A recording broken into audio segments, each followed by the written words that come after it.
munir de informações, né, para dar para o nosso paciente aí no tal do hands-off. É importante a gente entender um pouco da fisiopatologia da doença, o quanto a gente pode incentivar esse nosso paciente a se melhorar e entender o quanto essas patologias têm um reflexo musculoesquelético, né?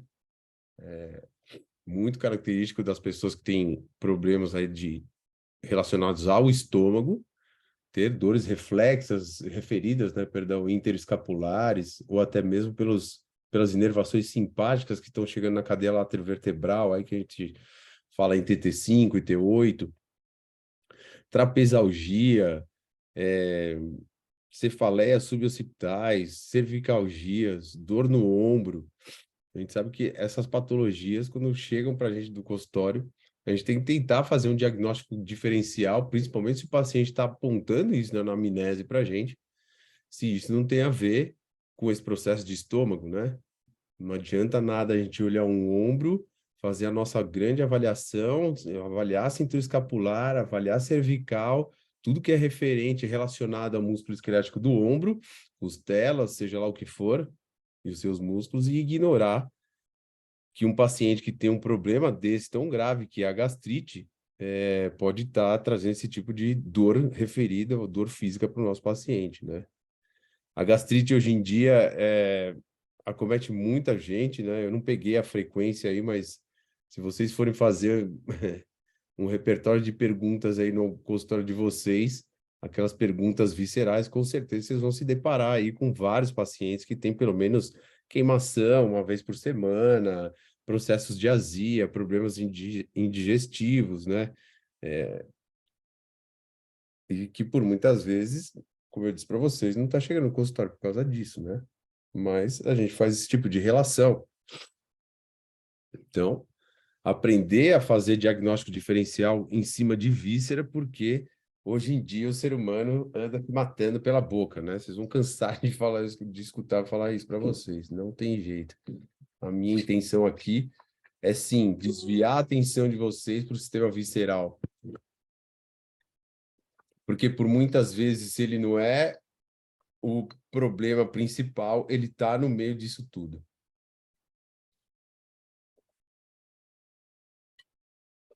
Eu não sei se vocês viram um post que eu fiz no Instagram, acho que foi a semana passada.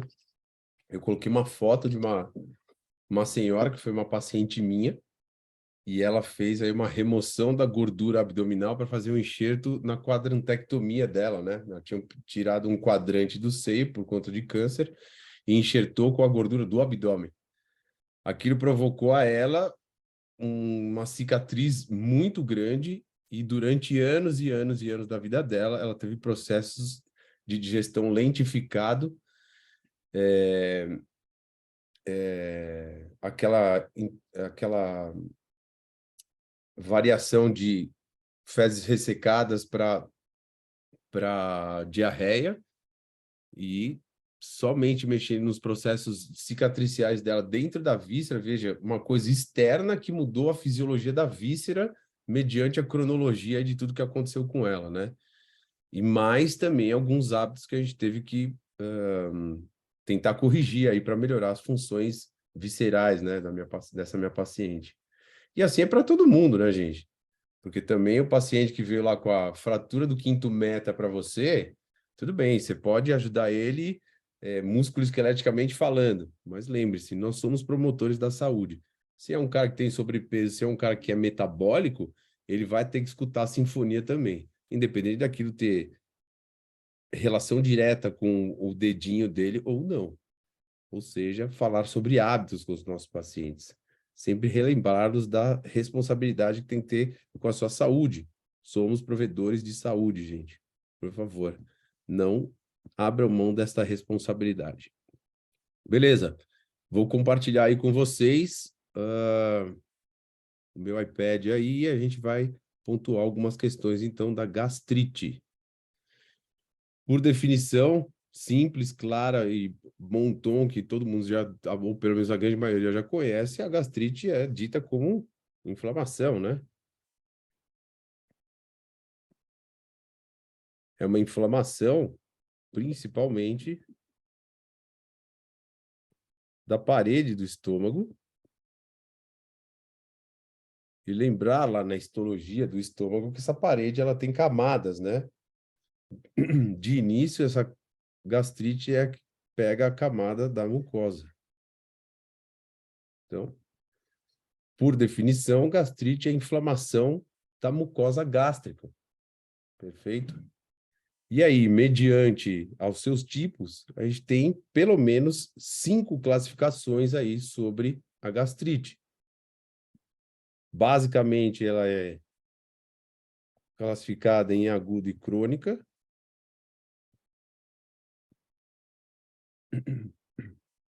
O que vai diferenciar uma da outra é o tempo de inflamação e a progressão da inflamação que pode existir mediante a cronificação disso, né?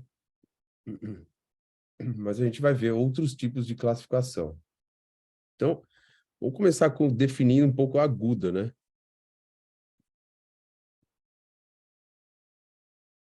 Em sua grande maioria, gente, ela é ocasionada pelo nosso querido Helicobacter pylori. Esqueci de fazer essa pergunta para vocês. Vou abrir aqui o cenário para colocar todas as carinhas de uma vez só. E eu quero que todo mundo abra a câmera aí agora e me responda, ou em alto bom tom, quem aqui tem H. pylori? 2. Tenho Ninguém? não, mestre. Ninguém mais? Galera, Eu não tenho também, não. só eu e a Também tem Fernanda. não, viu? Opa, peraí, pintou mais um aqui, o Rafa. Só nós 3? Será, gente? Tem mais gente? Galera, tem uma notícia triste para vocês. Todos vocês têm H. pylori. Todos! H. pylori é a bactéria que a gente mais entra em contato no nosso dia a dia. Por exemplo, você pode se contaminar com ela com água. Mas, como toda bactéria da nossa vida, gente, ela vive muito bem, obrigado, quietinha, lá dentro do estômago, sem te dar problema nenhum, mediante ao que o hospedeiro faz com ela. Será que vocês me entenderam? De novo, hábitos. Se eu sou um cara que não cuida da minha saúde, se eu sou um cara que uso álcool, drogas, abuso de medicações, como lá os refrigerantes à base de cola, gasificados, cafés, chocolates, a gente vai falar um pouquinho mais deles lá para frente, mas enfim, eu me empanturro dessas porcarias. Obviamente, eu deixo um ambiente muito propício para o tal do Helicobacter pylori agora se proliferar. Então, galera, sinto lhes informar, vocês têm, convivem muito bem com eles enquanto eles estão lá, ó, quietinho, não trazendo problema nenhum para vocês. Então, antes de mais nada, se vocês achavam que não tinham, vocês têm. Mas parabéns por manter um ambiente onde eles não se proliferam. Como qualquer bactéria, gente. Desbiose, na verdade, no intestino é exatamente isso.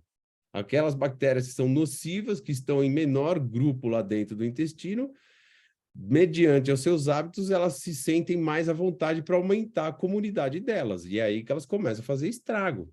Esse é o grande problema de bactéria, né? Você não pode dar oportunidade para ela. Porque se ela colonizar e ela for não tão adequada para o nosso sistema, ela vai causar o estrago. Que é o caso da gastrite. Então, de antemão, é isso. A gastrite aguda, na verdade, é a proliferação do H. pylori. E é caracterizada principalmente por aparição de sintomas como dor de estômago. Então, vou colocar sintomas, né?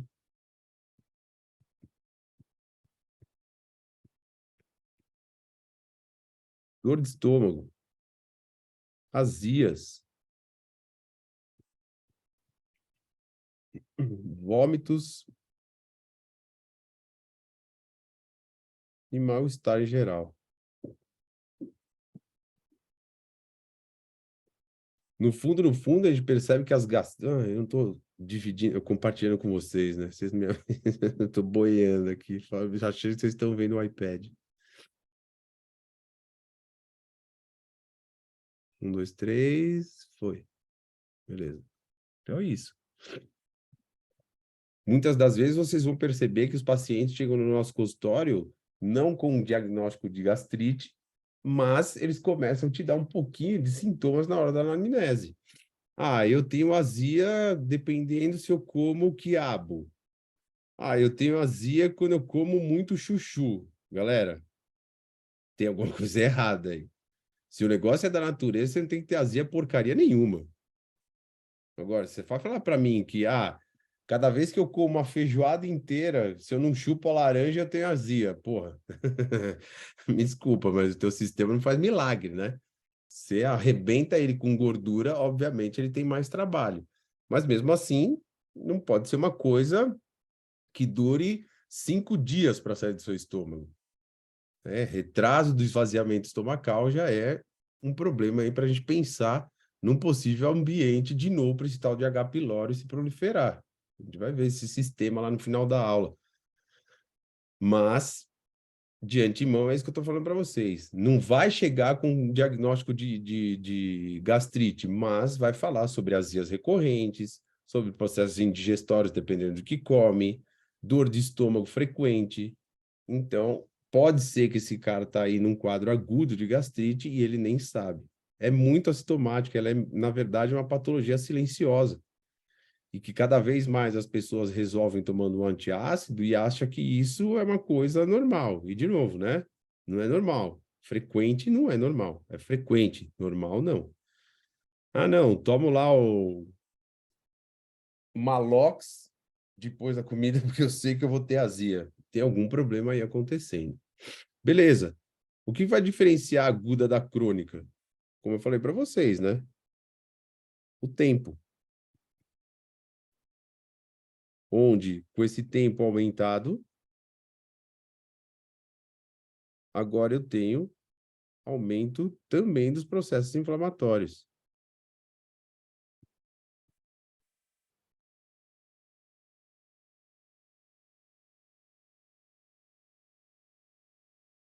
O grande problema disso, gente, é que se isso se cronifica por muito tempo, pode começar a ocorrer comprometimento e atrofia gástrica.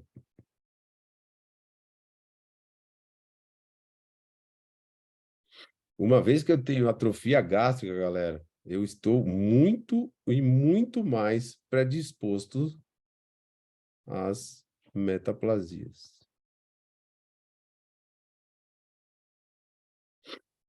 Galera, uma coisa que eu queria falar aqui com vocês é o seguinte: para quem tem problema de estômago aí, teve algumas pessoas até que entraram em contato comigo lá no Instagram, falando que tinha problema com isso e aquilo. Ok.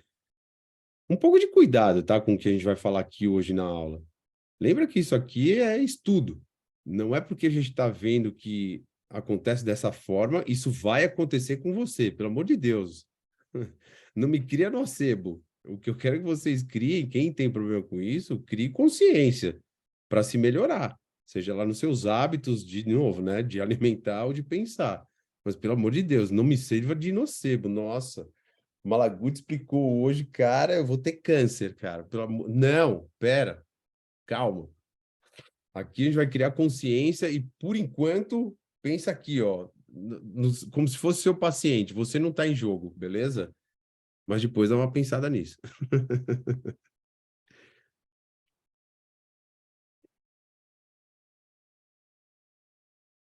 Beleza. Quais são os sintomas da crônica? Aqui isso não vai mudar muito, né, gente? Algumas vão ter alguns sintomas mais clássicos, outras nem tanto, mas de uma maneira geral, começa a se repetir, né? Então aqui a gente tem processos digestivos, né?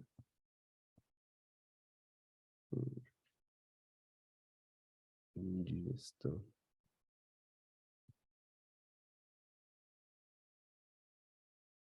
E mais? Formação de gases, principalmente os eructos, né, gente? Os arrotos. O paciente acaba de comer e fica eructando, arrotando por horas a fio. Porque aquele processo está ali no estômago e dali ele não está saindo. Que mais? Ah, inchaço abdominal.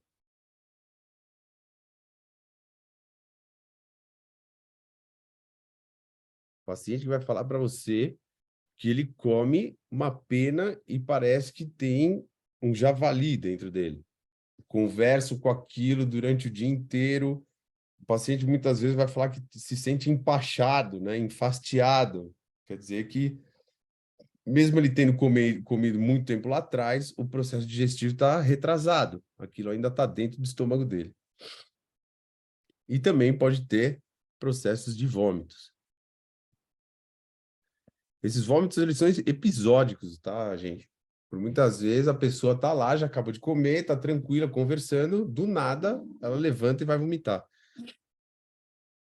Beleza? Então, aguda e crônica.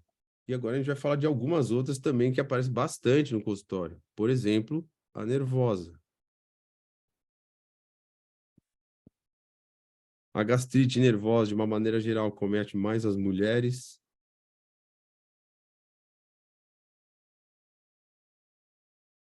E ela está caracterizada de aparecimento pós estresse prolongado,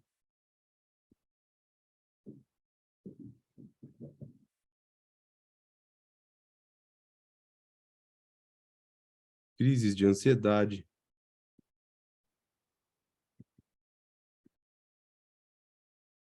irritabilidade,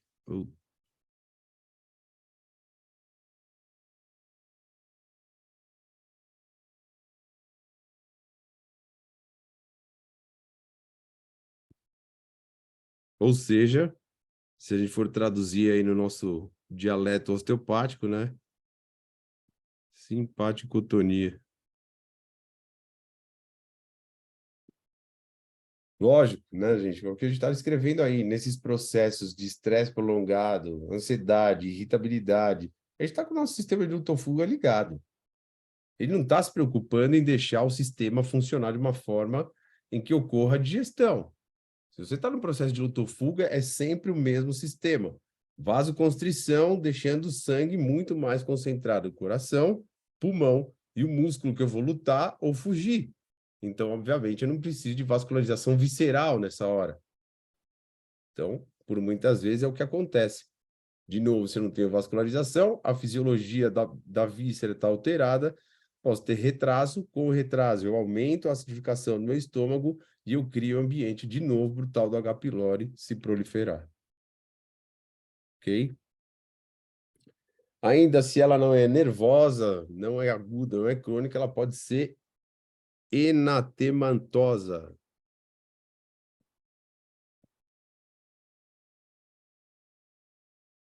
Que xingo, né? Ela é caracterizada por ser a aparição, gente, de inflamação em camadas mais profundas do estômago.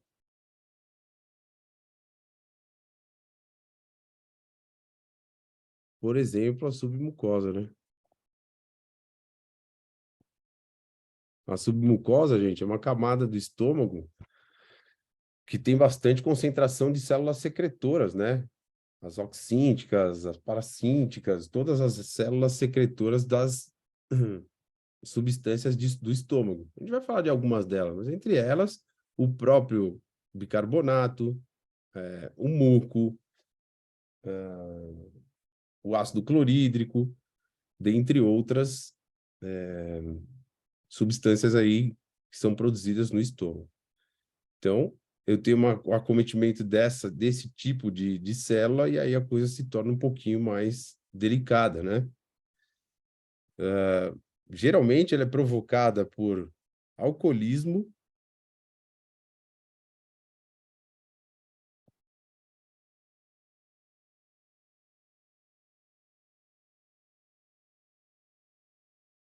abuso de remédios.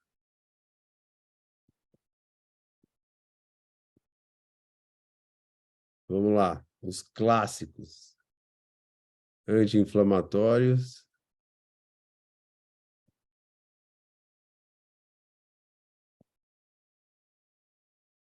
Ácido acetil salicílico. Alguém conhece o nome disso? Essa porcaria chama aspirina. E é lógico que corticoides.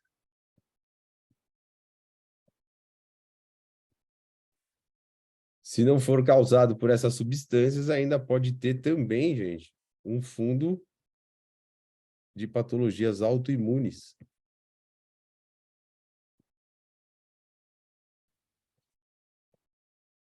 Beleza? E aí, quando a gente vai falar de sintomas, a gente vai parar basicamente no que a gente viu até agora, né?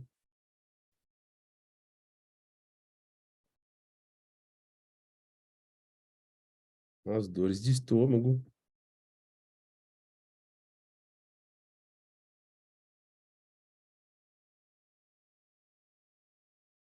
as piroses,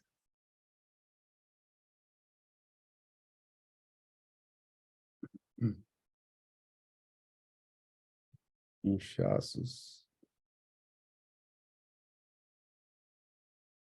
abdominais e, por último, vômitos.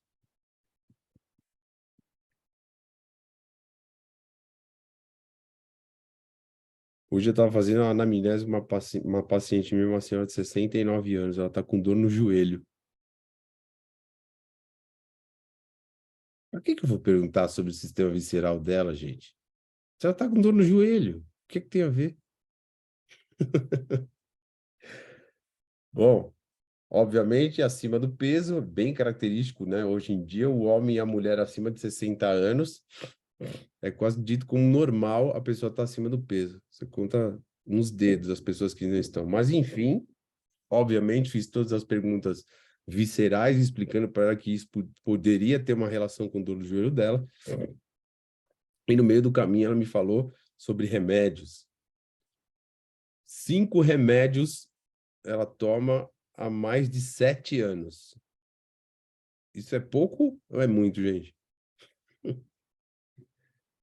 Um problema, né?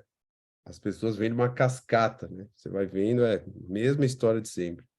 Um antidepressivo, um ansiolítico, um para dormir, né? O Donarém da vida, que todo mundo ama, ou Stilnox.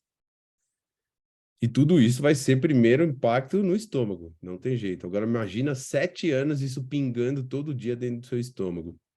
Pode ser que você tenha a tal da enantematose. Ou seja, pacientes que têm sintomas estomacais. Ela não me referia a sintomas estomacal, gente. Mas a hora que eu coloquei a mão na região epigástrica dela, era um toco.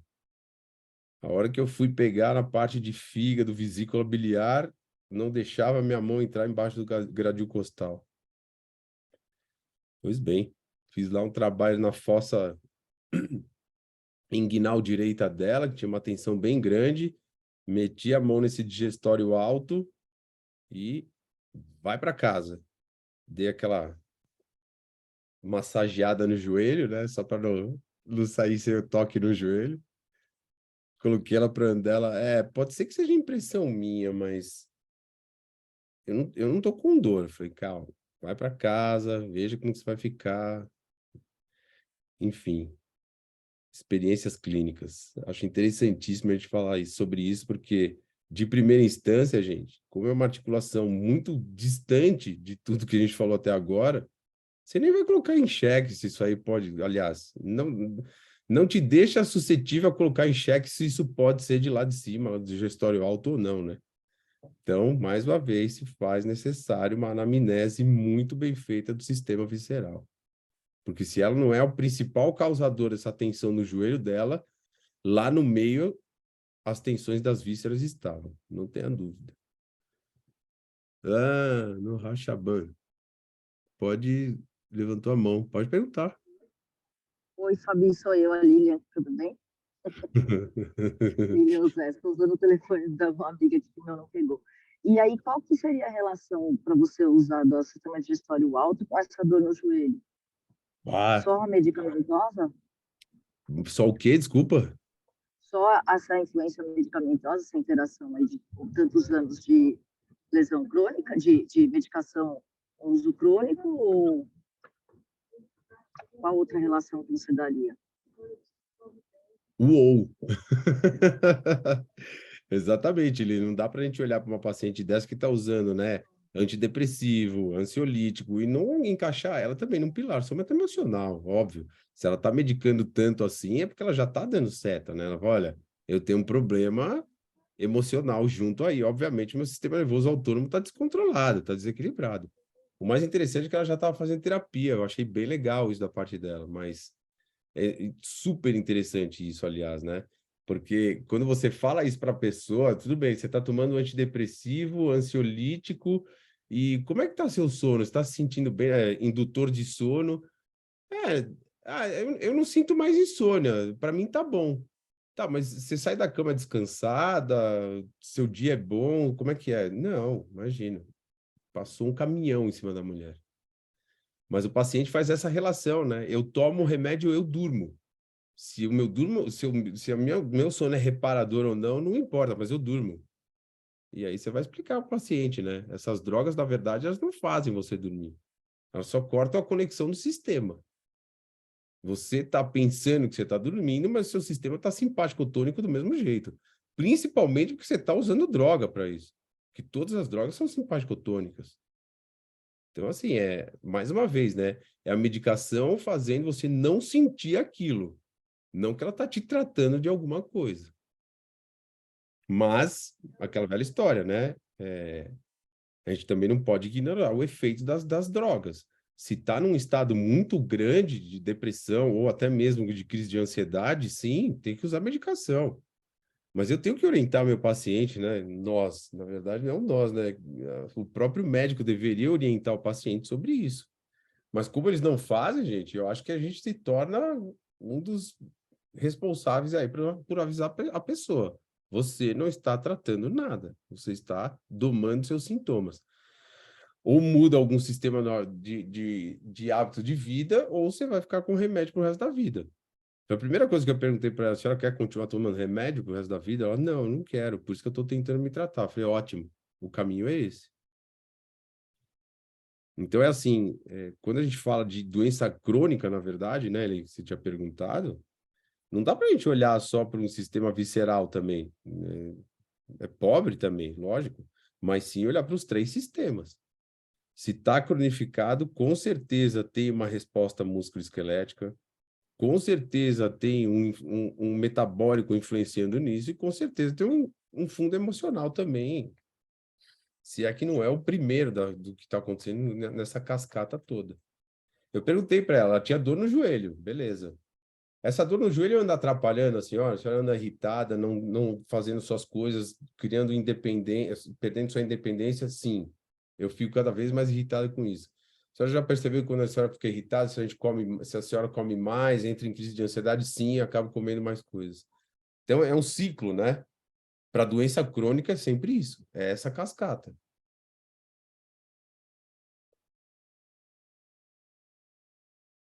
Beleza? Tem mais uma aí. Chama. Nossa, minha vizinha tá a mil hoje. Eosinofílica. Eu. Não, eosinofílica. Essa daí já dá seta pra gente, né? Lembra os eosinófilos? Eles são células da imunidade, né? Então, é quando começa a aparecer dentro do estômago um aumento das células de defesa.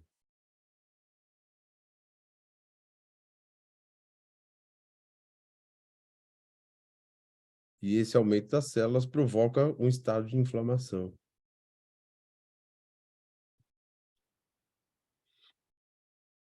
Quais são os sintomas? Não vai mudar muita coisa, né, gente? Azias, náuseas e vômitos.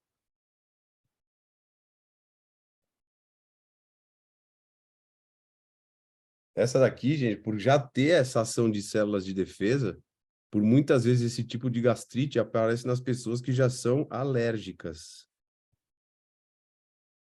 ou seja, já tem o seu estado imunitário acelerado. E aí isso pode se instalar lá dentro do estômago. Beleza? Então são esses 5 tipos aí: aguda, crônica, nervosa, enantematosa e a eosinofílica. Beleza?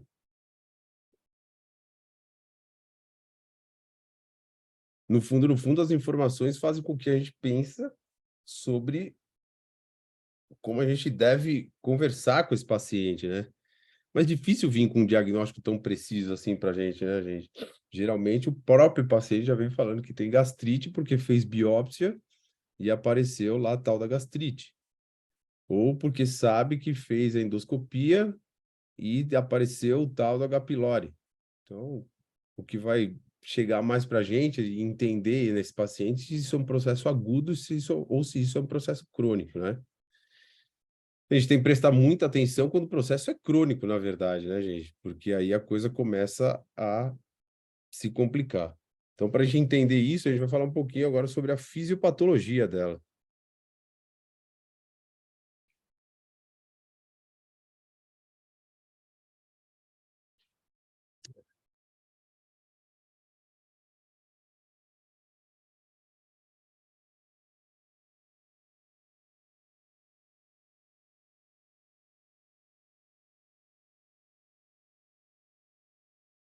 Então, como eu já levantei a lebre aí, 95%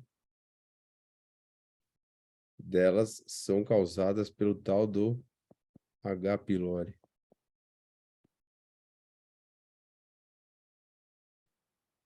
Então, gente, o que acontece nesse sistema é lesão tecidual, como a gente viu aí. Parede do estômago sendo detonada. Por quê? A partir do processo inflamatório que a própria bactéria traz na mucosa, nossa, o pau tá comendo aqui. O próprio sistema inflamatório, o próprio processo inflamatório do estômago, gente, acaba produzindo toxinas e enzimas que começam a agredir cada vez mais a própria parede do estômago. Então, o processo da gastrite é isso, é a instalação da bactéria, proliferação dela, inflamação. Esse processo de inflamação agora começa a produzir toxinas e enzimas que começam a agredir cada vez mais aí o sistema, a própria parede do estômago, o intestino.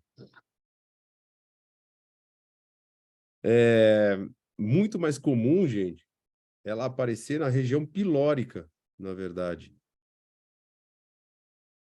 Ali na região do antro. E essa região, ela é muito mais responsável por produzir muco e bicarbonato. Ou seja, o início da gastrite ou quando ela está só nessa região pilórica, se você for ver, ela não mexe diretamente com a acidez do estômago. Então, a acidez do estômago está normal.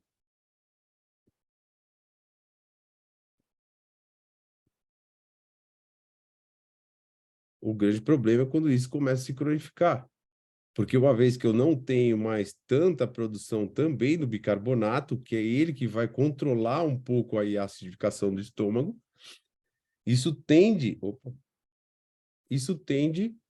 a se acidificar cada vez mais. Mas, se isso se torna crônico, gente, aí ela começa a sair da região do piloro, do antro pilórico, e aí ela começa a ir para o corpo do estômago. Esse é o grande problema, gente, porque aí começa a afetar todo o sistema glandular do meu estômago. Como eu falei para vocês, células principais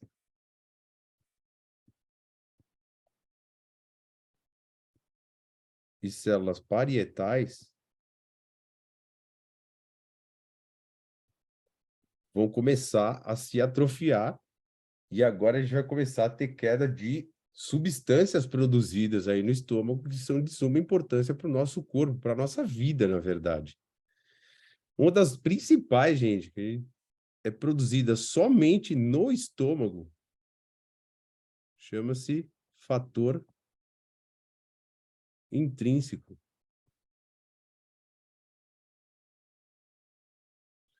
O fator intrínseco, gente, é uma substância que pega a vitamina B12 lá dentro do estômago, se unifica a ela e vai transportar ela até o intestino, onde ela vai ser absorvida. Vitamina B12, gente, a gente está falando principalmente do sistema hematopoético, ou seja, da formação sanguínea, e do meu cérebro. Veja se isso é importante ou não. Ou seja, um processo de gastrite reverbera aí dentro do nosso metabolismo, sem contar com o cérebro, né? Um mero detalhe. Ainda, essas células também produzem, por exemplo, o pepsinogênio.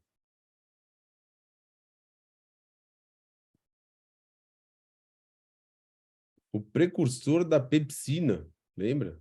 Aquela enzima que começa aí a degradação e a digestão de proteínas. Para que ela se torne, para ele se tornar de pepsinogênio para pepsina, eu preciso ter uma queda do pH.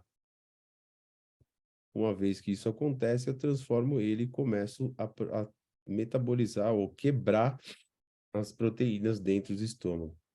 Só que isso não está acontecendo, né? Uma vez que essas células glandulares estão atrofiadas, eu estou perdendo toda a produção dessas substâncias. Obviamente, eu vou ter um déficit também na produção de ácido clorídrico, outras substâncias como o potássio e também íons H+. Ou seja, substâncias que são para a nossa vida. O potássio, se ele tiver em baixa quantidade, principalmente quando o paciente vomita muito, ele perde muito potássio. A gente está falando de contração cardíaca, gente, contração muscular. Então, esse paciente tem problemas, assim, consideráveis, né, vamos dizer, sistêmicos, a partir desse problema dentro do estômago. E, obviamente, como a gente viu lá atrás, né, gente, como uma patologia crônica, ou seja, teve atrofia aí do sistema glandular, como eu falei para vocês, muito mais suscetível aos cânceres. Os próprios sistemas de atrofia, eles mesmos se transformam nas células cancerígenas. Então, galera, de uma maneira geral, o que a gente tem de cascata aí da fisiologia, da fisiopatologia, é o H. pylori,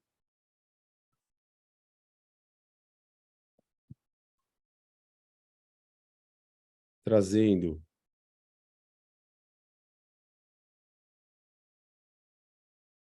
uma inflamação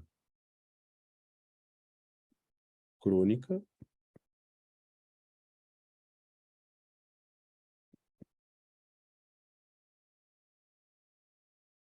que agora me traz atrofia glandular,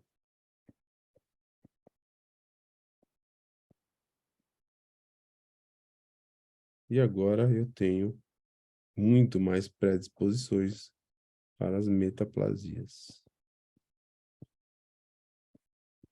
Além de todos esses distúrbios metabólicos, né, gente? Como eu falei lá, na região do antro, diminui a produção de muco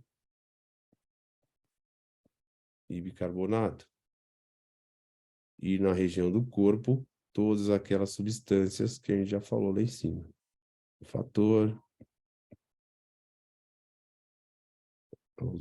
a pré-enzima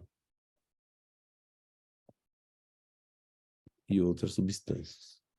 Beleza? Essa aí seria a cascata, então, que o H. pylori acaba fazendo aí na gastrite. Ok?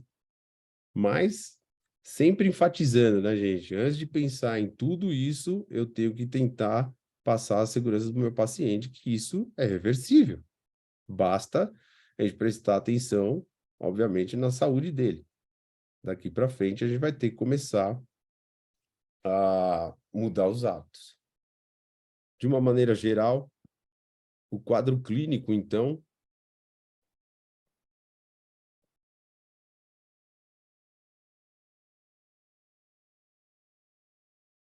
a gente vai ter, como eu disse, né? Ela é assintomática,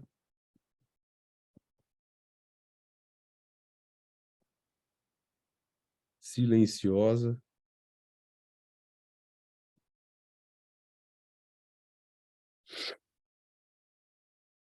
e aí os sinais são dor epigástrica, sendo que essa dor epigástrica ela pode ainda irradiar para o externo ou para a região abdominal, piroses, náuseas e vômitos.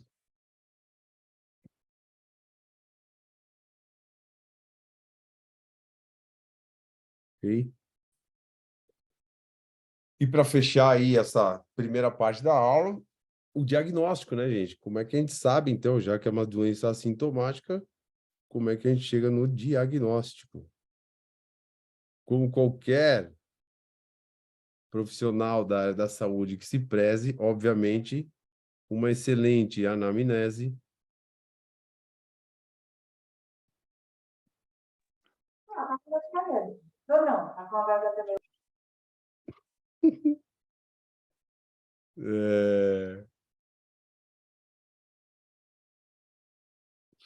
Uma avaliação física.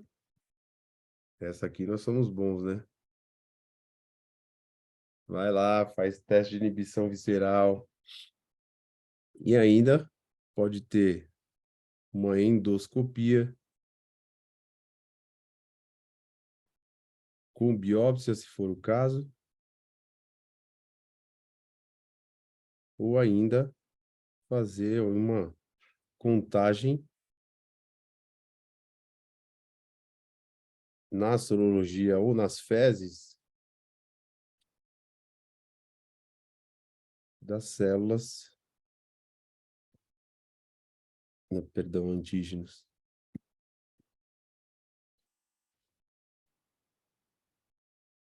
Antígenos para H. pylori.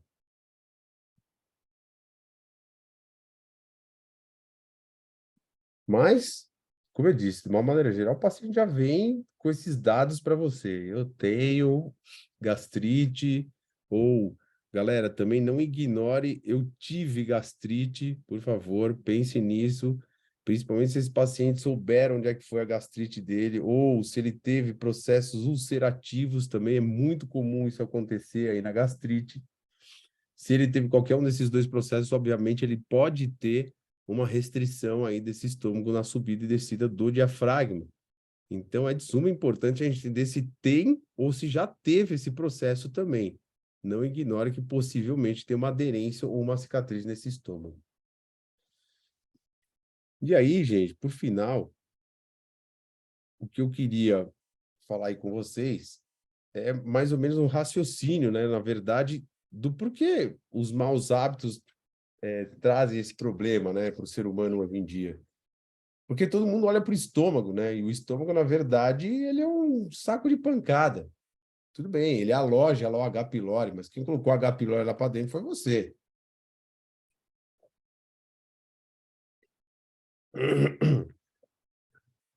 Mas, quando a gente fala de maus hábitos, gente, a gente tem que entender isso. Então, vamos desenhar o nosso tubinho aqui, ó.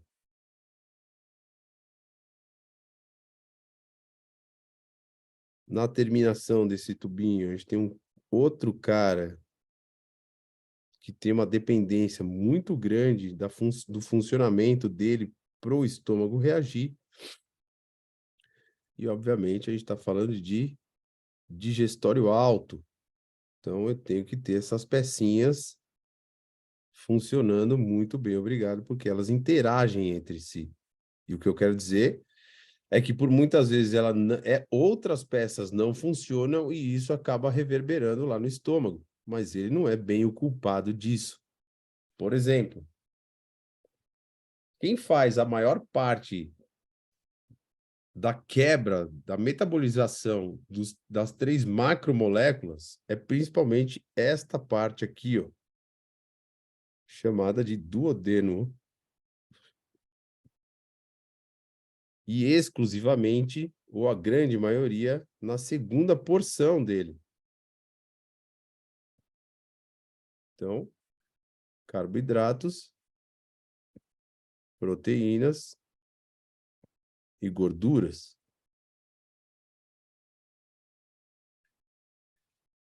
Enquanto esse cara está fazendo a quebra dessas macromoléculas, gente, ele está conversando lá com um cara chamado piloro, que é esse cara aqui, ó.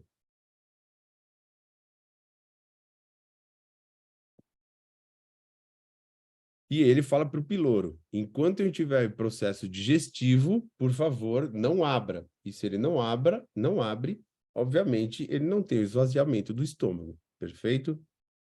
Ok. Como eles se conversam, né, gente?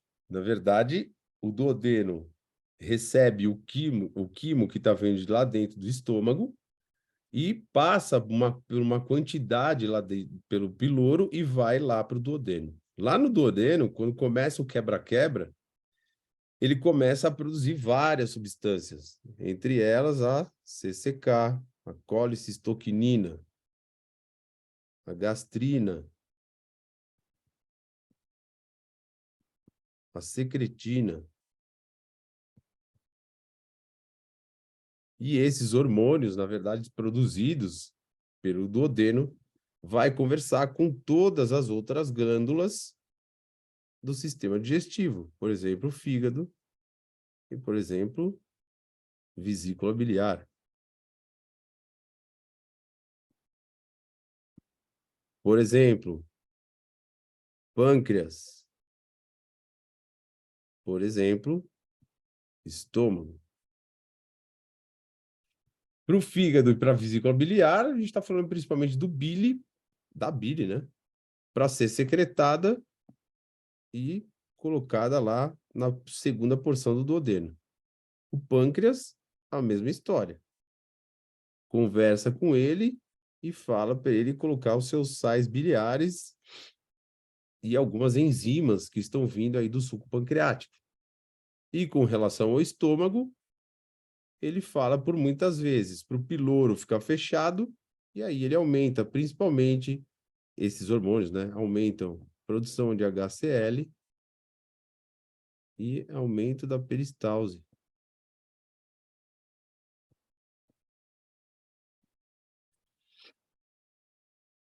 Bom, essa é a sinfonia do sistema digestório alto, gente. Se isso está funcionando em perfeitas condições, cara, todo mundo conversa a mesma língua. O fígado está produzindo a bile está saindo da vesícula biliar, o suco pancreático está saindo lá do estômago, perdão, do pâncreas, tudo está chegando no duodeno, as partículas então vão ser metabolizadas, todas elas, e agora eu começo a esvaziar o duodeno lá para o jejuno, e agora sim o piloro vai abrir de novo e eu vou colocar para fora do estômago o quimo de novo, o quilo, perdão. Quimo. Beleza.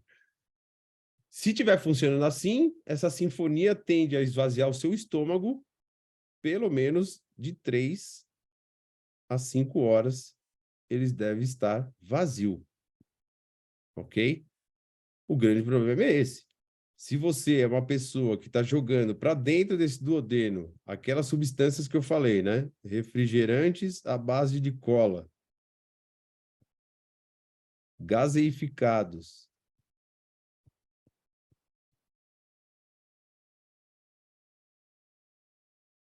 café, isso aqui em excesso, né? Lógico. Chocolate, álcool, processados,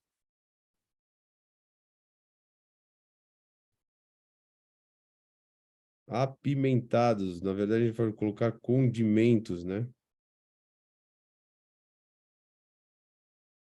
Obviamente, você não está ajudando seu duodeno em nada. E se isso não está funcionando bem no duodeno, gente, como eu disse para vocês, esses hormônios não estão sendo secretados da melhor forma possível e agora vai ocorrer uma incoordenação aonde? Principalmente vai acontecer no fígado, vai acontecer no pâncreas, mas também vai acontecer aqui, ó, no piloro. E se esse piloro começa a retrasar o esvaziamento do estômago, gente, cada vez mais eu vou aumentar agora a acidez do meu estômago. Cada vez mais o pH está baixo.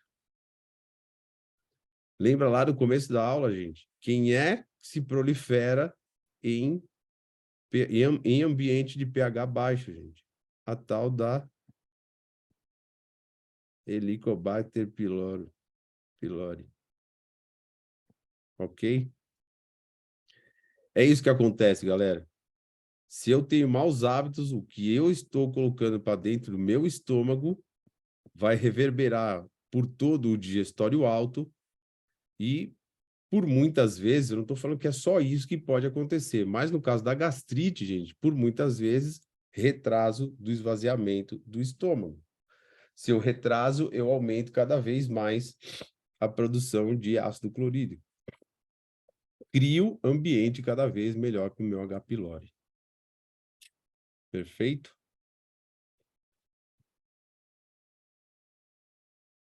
Cuide dos seus hábitos, galera. Dos seus primeiro. Depois vocês vão falar para o paciente de vocês. Faça porque eu faço e dá certo. Tenham consciência disso. Usem e abusem da filosofia osteopática na vida de vocês. Esse é o recado da noite. Boa noite. Pois é, galera. Toda essa fisiopatologia, conhecer um pouquinho mais dessa patologia em si, né? Para a gente colocar o raciocínio osteopático em cima disso agora. O que é que a gente tem que entender no paciente que tem o problema de estômago? Se tem alguns problemas aí para vocês, de novo, né? Para quem não estava na aula aí, as dores referidas interescapulares, as dores de ombro, as cervicalgias, as trapezalgias, as cefaleias suboccipitais, todos são problemas que podem estar relacionados aí ao digestório alto. E quando eu falo de digestório alto, se o paciente já vem te referindo sobre gastrite, é nesse alvo aí que a gente vai ter que mirar. É muito interessante quando você começa a pegar a sensibilidade de palpação da região do epigastrio, gente. Porque ali começa a ficar muito, muito rígido, tenso e com falta de mobilidade. Você vem pelo gradil costal aqui na região do hipocôndrio direito, você não vai conseguir colocar a mão embaixo das costelas, não consegue fazer manobra de liberação de vesícula, não consegue fazer manobra de expansão de stretch de diafragma, porque vocês vão perceber que por muitas vezes essa distância do gradil costal até a cicatriz umbilical, ela também fica inviável de você mexer.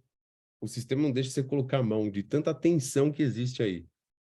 Porque pensa comigo, se a gente está falando que o duodeno é a principal chave aí dessa sinfonia toda acontecer da melhor forma, o duodeno ele fica mais ou menos aí da região epigástrica até a cicatriz umbilical, mais para o lado direito do corpo, vai pegar aí a região do hipocôndrio e do flanco direito. Então, se faz entendível que por que quando eu vou colocar a mão embaixo do gradil costal, eu não consigo colocar a mão por tanta rigidez, né? O próprio duodeno, que já é uma víscera retroperitoneal nessa porção de D2, e a gente sabe que as retroperitoneais já não têm tanta mobilidade, se ele tem um processo inflamatório, se ele tem um processo de dilatação das suas paredes, menos ainda ele vai fazer a movimentação dele, né? E só para vocês lembrarem, né? O duodeno é um C, assim, né? E cada vez que faz ínse e expiração, na ínse ele fecha o C e na êxise ele abre. Isso também serve num sistema de bombeio para esvaziar esse duodeno, né? E quanto mais fixo ele está lá atrás do peritônio, menos ele consegue fazer esse sistema mecânico de bombeio. Menos ele vai deixar o estômago esvaziar. Então, é uma engrenagem, né, gente? Se um entope, se um dá ruim, obviamente isso reverbera em todos. Bom, galera, da parte da osteopatia, né? O que a gente pode fazer por esse paciente é o nosso beabá de sempre, né? Pelo músculo esquelético, tentar regular o sistema nervoso autônomo, seja lá pela cadeira laterovertebral, seja lá pelo trajeto do vago. Depois a gente vai tentar conversar com esse diafragma, e se eu falo diafragma sem, vou pensar como qualquer outro músculo. Origem, inserção e nervo. Portanto, esse paciente vai ter que ser muito bem avaliado, mais ou menos da altura de T9 até L4. Vai ter que ser avaliado, principalmente T12 L1, né? As 7 últimas costelas, vai ter que ser avaliado o externo dele, só pela questão do diafragma. Beleza, liberei então o diafragma na sua origem e inserção. Vou lá em cima agora na cervical e pergunto se tem alguma disfunção, C2, C3, C4, nervo frênico. Vamos liberar esse nervo. Agora a gente faz um stretch de diafragma e agora a gente coloca a mão nessa víscera. Experiência clínica, tá, gente? Quando esse paciente já é um paciente cronificado de estômago, fica bem difícil a gente, por exemplo, ir lá querer fazer um ajuste de DOG T5. Por muitas vezes não vai entrar DOG. O que a gente precisa fazer? Ir lá e soltar primeiro a tensão dessa víscera. Então, não existe muito protocolo, né? Eu canso de falar isso em sala de aula. Não existe protocolo osteopático.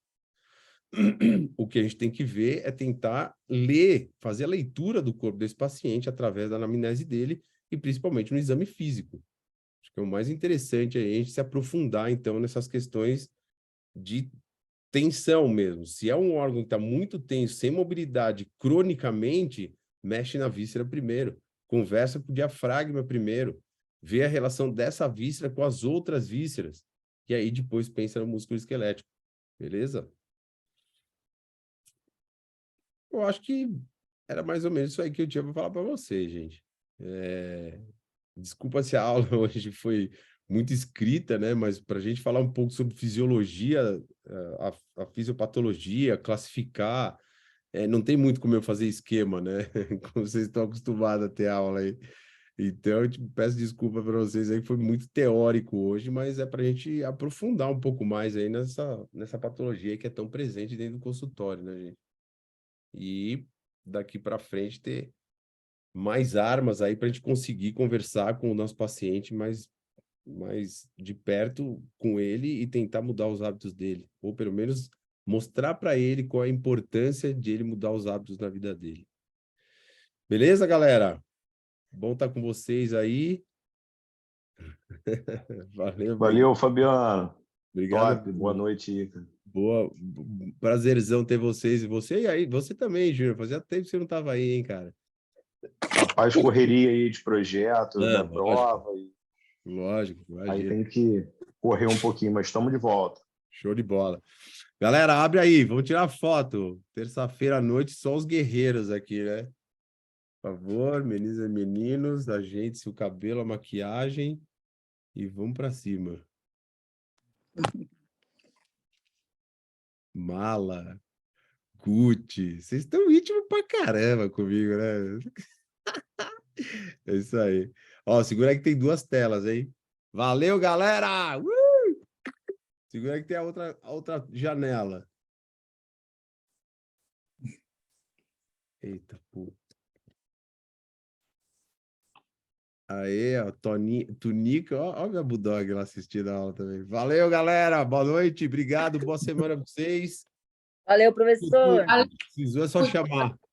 Valeu, Falou. galera. Valeu, Mala. Valeu mais uma vez. Valeu, galera, obrigado. Beijo pra vocês. Beijinho.